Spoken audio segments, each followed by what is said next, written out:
আল্লাহ total কোরআনের নারী শব্দটা এটা ব্যবহার করছে 23 বার, পুরুষ যে শব্দটা এটা ব্যবহার করছে 23 বার। এবং এই যে 23 নম্বর যে সূরা মুমিনুন, ওইখানে যে আল্লাহ মানুষ তৈরির রহস্য বলতেছে, সেই আয়াতটা যেই জায়গায় রাখছে সেটা হচ্ছে 12 থেকে 14 নম্বর আয়াত।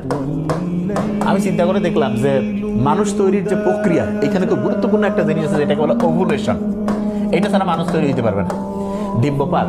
এবং এইটা সাধারণত মেডিকেল সায়েন্স অনুযায়ী 12 থেকে 14তম দিন হচ্ছে সবচেয়ে পারফেক্ট ওভুলেশনের জন্য।